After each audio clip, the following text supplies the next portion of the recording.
नौकर जोर लगा लगा कर मेरा मसाज करता। मैं उसको पैसे पकड़ाती तो कहता, रहने दो मालकिन, वसूली रात को करूंगा।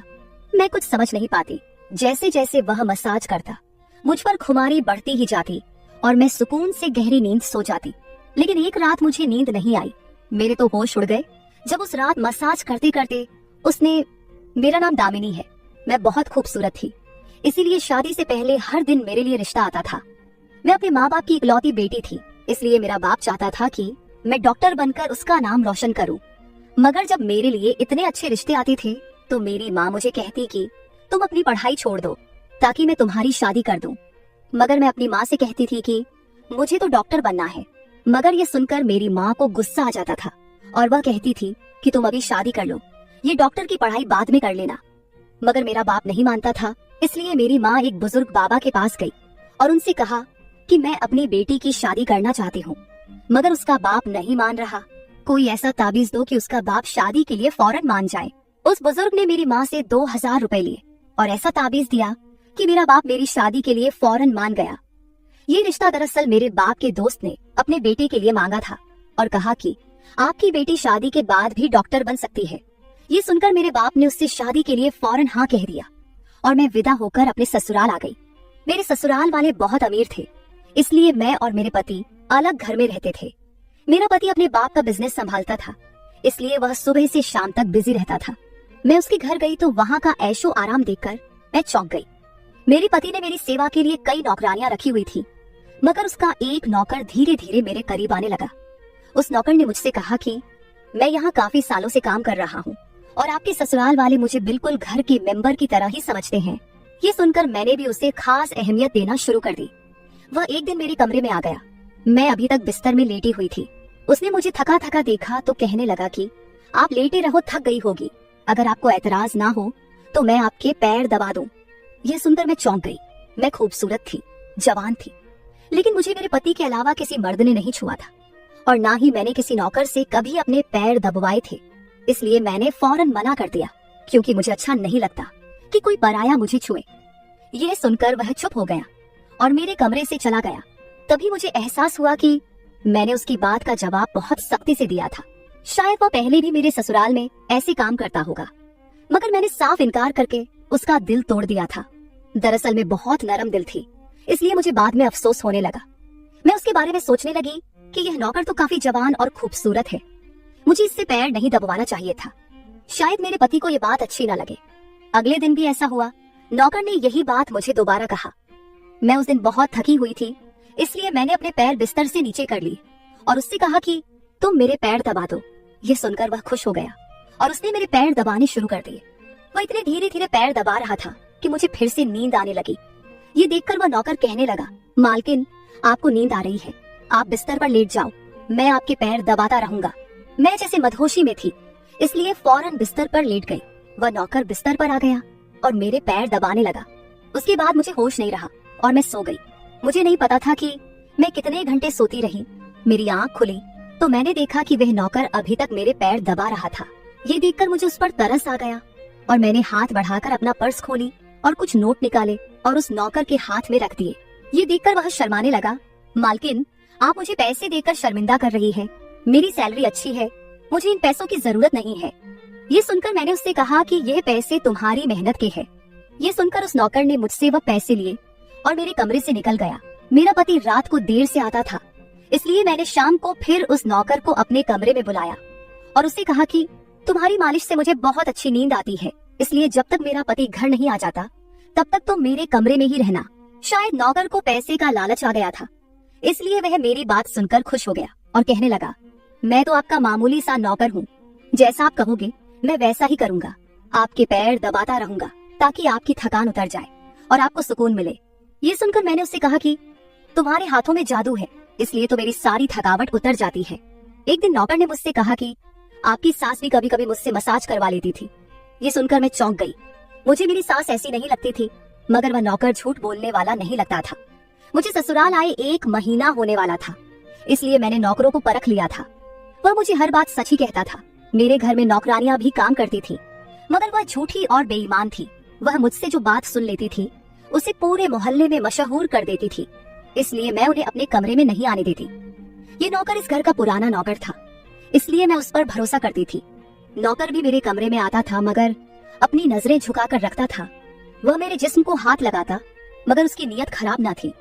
ऐसा हर रात होता था। एक दिन मैंने अपने पति से कहा कि जब से हमारी शादी हुई है हम कहीं घूमने फिरने नहीं गए।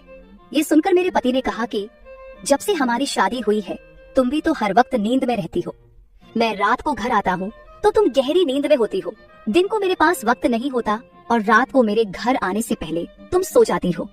ये सुनकर मैं अपने दिल में सोचने लगी कि यह सब नौकर की मालिश की वजह से हो रहा था। मेरे पति की शिकायत सही थी। मुझे रोज रात को अपने पति के लिए जागना चाहिए था। उस दिन मैंने फैसला किया कि आज रात जब नौकर मुझे मालिश के लिए कहेगा तो मैं इनकार करूंगी, ताकि मुझे नींद ना आए और मैं अपने पति के आने तक जागती रहूं। शाम हुई तो मैंने नहाकर खुद को खूब तैयार किया और दुल्हन बनकर बिस्तर पर बैठ गई।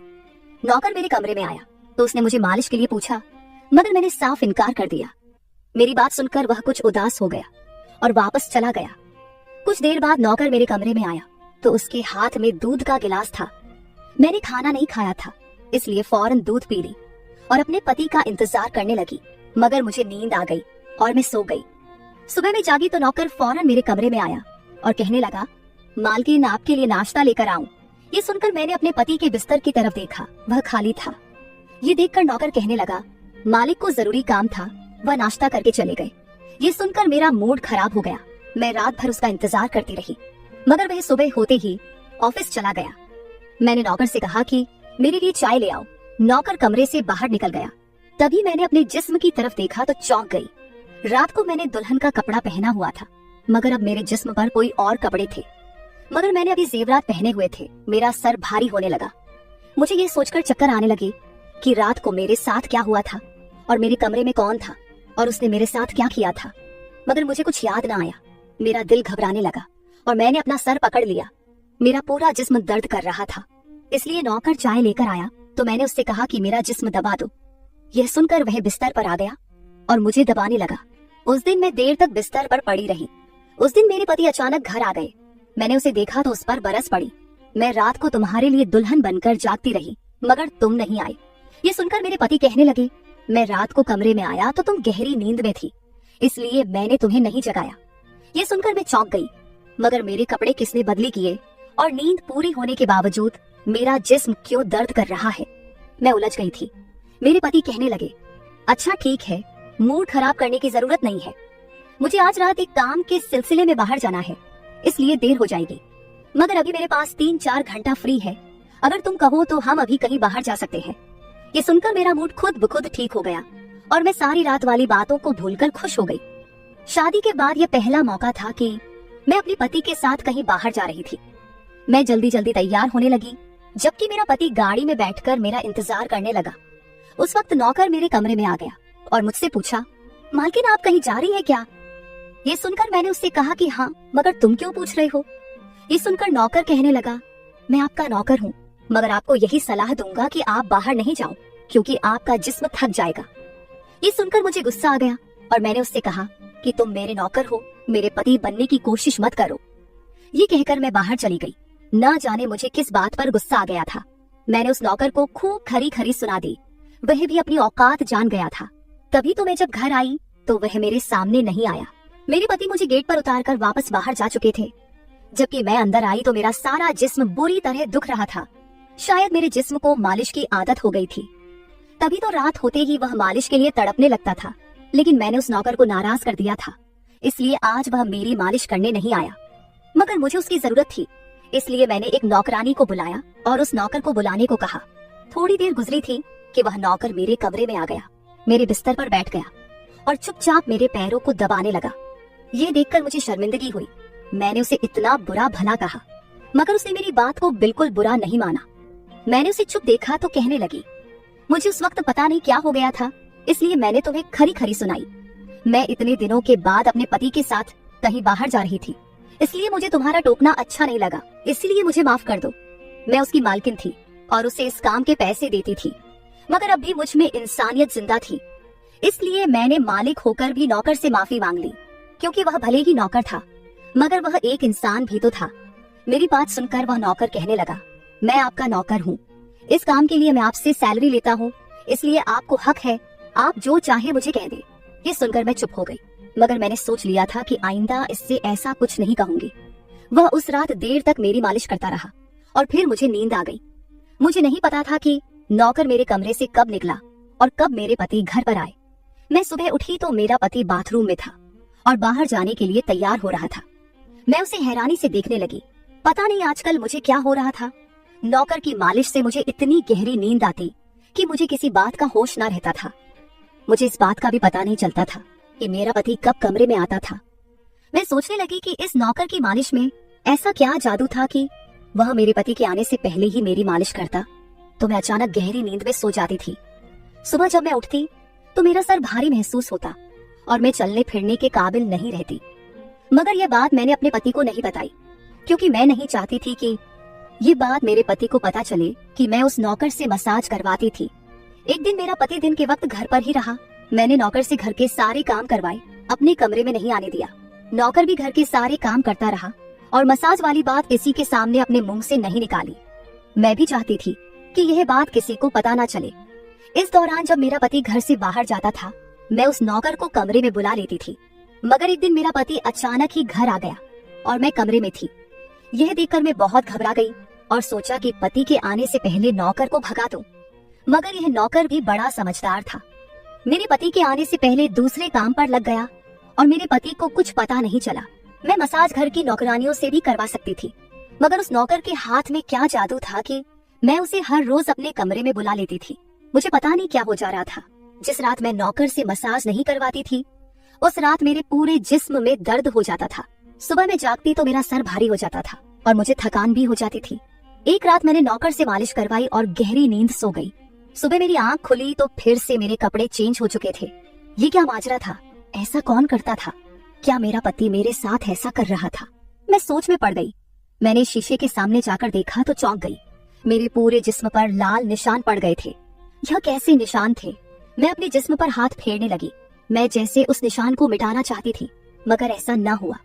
अगले दिन फिर मैंने अपने जिस्म को देखा कि निशान खत्म होने के बजाय फैलने लगे थे। मैं घबरा गई। तभी मेरे कमरे में नौकर आ गया और उसने मुझे मालिश को कहा। मैं उस निशान को छुपाना चाहती थी, इसलिए उसे कहा कि आज तुम सिर्फ मेरे पैर दबा दो। उसने मुझसे कुछ नहीं पूछा, मगर मैं अंदर ही अंदर डर रही थी। किसी दिन मेरे पति ने यह निशान देख लिए तो मैं उसे क्या जवाब दूंगी। मैं ये सोच सोचकर थक चुकी थी, इसलिए मैंने तकिए पर पैर रख दिए। नौकर मेरा मसाज करने लगा। मेरी आंखें नींद से बंद होने लगी थी। तभी मुझे नौकर ने ऐसी बात कह दी जिसे सुनकर मेरे होश उड़ गए। उसने मुझसे कहा, मालकिन आप मुझे बहुत अच्छी लगती हो। मेरी आंखें बहुत बोझल होने लगी थी। मुझे उसकी बात समझ नहीं आई और फिर मैं गहरी नींद सो गई। सुबह मेरी आंख खुली तो मेरा पति भी बिस्तर में लेटा हुआ था। मेरा सर भारी हो रहा था और जिस्म दर्द से छूट रहा था, मगर उसके बावजूद मैं अपने पति के करीब गई और उसे धीरे से उस निशान के बारे में बता दिया। मैंने सोचा कि यह निशान बढ़ रहे थे, इसलिए मुझे यह बात अपने पति को बता देनी चाहिए। ये सुनकर मेरे पति ने मेरे जिस्म से कपड़ा हटाया तो वह उछल पड़ा।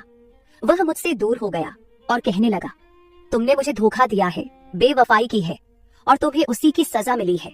यह कोई बीमारी नहीं है, बल्कि तुम्हारा गुनाह है। मुझ में क्या कमी थी जो तुमने दूसरा मर्द तलाश कर लिया?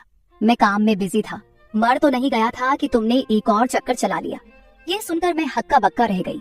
मैंने उससे कहा कि यह आप कैसी बातें कर रहे हैं, मैं बेकसूर हूँ। मगर मेरा पति हंसने लगा और कहने लगा, ये निशान बता रहे हैं कि तुम गुनहगार हो, इसीलिए मेरे घर से निकल जाओ, मैं तुम्हें तलाक के पेपर भेज दूंगा। उसने मुझे धक्के मार मार कर घर से निकाल दिया। मैं रोते हुए अपने माँ बाप के घर आ गई और उन्हें अपनी बेगुनाही का यकीन दिलाया। वे मेरे अपने थे, इसलिए उन्होंने यकीन कर लिया। उन्होंने कहा कि वह मेरे पति से बात करने जाएंगे, मगर उनके जाने से पहले ही तलाक के कागज आ गए और मेरी हंसती मुस्कुराती दुनिया उजड़ गई। मैं इसका जिम्मेदार किसको ठहराती? कोई भी तो नहीं था। मैं कई दिनों तक रोती रही। मुझे ऐसा लगने लगा था जैसे मैं मरने वाली थी। एक दिन मेरी माँ मेरे कमरे में आई और कहने लगी कि तुमसे कोई मिलने आया है। मैं भाग कर गई कि शायद मेरे पति आए हो, उसे मेरी बेगुनाही का एहसास हो गया हो। मगर वहाँ मेरा पति नहीं था, बल्कि वही नौकर था जो उसके घर काम करता था। मैंने उसे आने का कारण पूछा तो वह कहने लगा, मैं आपके उन निशानों के बारे में जानता हूँ। ये सुनकर मैं चौंक गई। मैंने उसको कसकर पकड़ा और उसकी शर्ट का बटन एक झटके से खोल दिया। मुझे अब समझ आया कि मेरे पति ने मुझ पर इतने गंदे इल्जाम क्यों लगाए थे। ये कहकर मैंने नौकर के सीने पर मुक्के मारने शुरू कर दिए। मैंने कहा, ये निशान मेरे जिस्म पर कैसे आए? तुमने मसाज के बहाने मेरे साथ क्या क्या किया था? मुझे सच सच बताओ। ये सुनकर नौकर ने मेरे दोनों हाथ पकड़ लिए और कहने लगा, मेरा नाम राजेंद्र है और मैं तुम्हारे साथ यूनिवर्सिटी में पढ़ता था, मगर मुझे तुमसे प्यार हो गया। मैं भी डॉक्टर बनना चाहता था और मैंने सोचा था कि जब हम दोनों डॉक्टर बन जाएंगे तो मैं तुम्हारे बाप से तुम्हारा हाथ मांग लूंगा। मगर एक दिन तुम्हारी सहेली की जुबानी मुझे पता चला कि तुम्हारी माँ तुम्हारी शादी जल्द करना चाहती है, इसलिए मैंने डर कर तुम्हारे घर रिश्ता भेजा। मगर तुम्हारे बाप ने इनकार कर दिया और कहा कि मैं अपनी बेटी की शादी तब करूंगा जब वह डॉक्टर बन जाएगी। इसलिए मैं टेंशन फ्री होकर अपनी पढ़ाई करने लगा। मुझे 1 हफ्ते के लिए अपने कजिन की शादी के लिए शहर से बाहर जाना पड़ा, तभी तुम्हारी शादी हो गई। वह यह सब मुझसे कह रहा था और मैं चुपचाप उसे देख रही थी।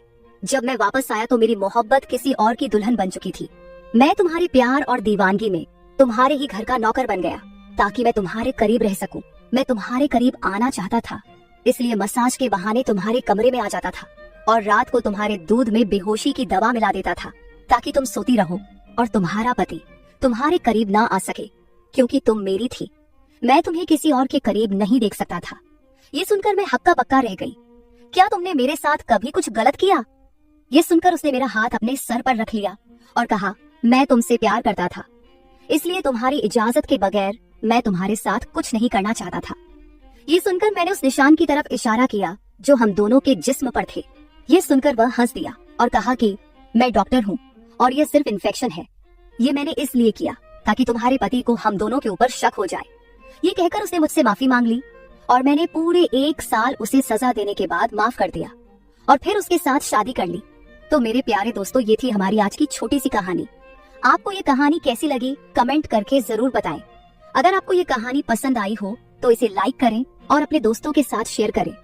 अगर आप ऐसी ही और भी इंटरेस्टिंग और रोमांटिक कहानियां सुनना चाहते हो तो चैनल को सब्सक्राइब जरूर कर ले और बेल आइकॉन ऑन कर ले ताकि आपको मेरी हर कहानी समय पर मिल सके। कल मिलेंगे एक और नई कहानी के साथ। धन्यवाद।